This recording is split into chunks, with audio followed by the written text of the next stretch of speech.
Pinakuluan ko pala yan ng may tali dahil buhay pa nga po pala kanina.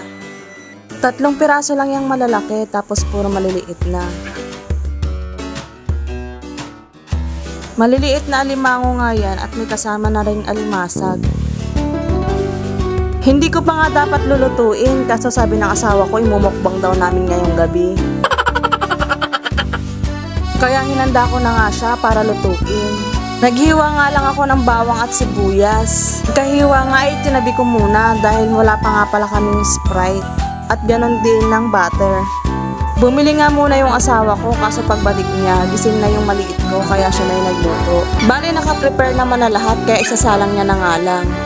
Habang nagluluto nga siya ay nililibang ko naman itong aking maliit. Kamusta naman yung kawali ko sa ginagamit niyang sandok? Ako na nga lang yung napapaaray habang hinahalo niya yung bawang at sibuyas.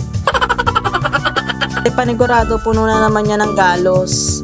Nang maluto nga yung sibuyas at bawang ay nilagay niya na rin itong mga crab. Minekos-mekos niya nga lang yan insan. Pagkatapos niya nga ang imekos-mekos ay nilagyan niya na nga rin ng Sprite at konting tubig. At tinakpan niya nga muna para ma-absorb ng crab yung lasa ng Sprite.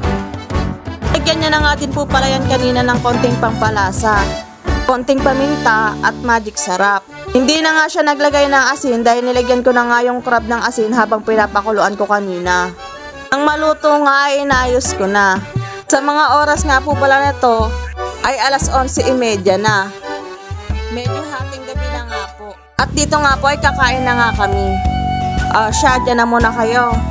At magmumukbang na kami. Kaso nga ay pagkabukas, disappointed agad.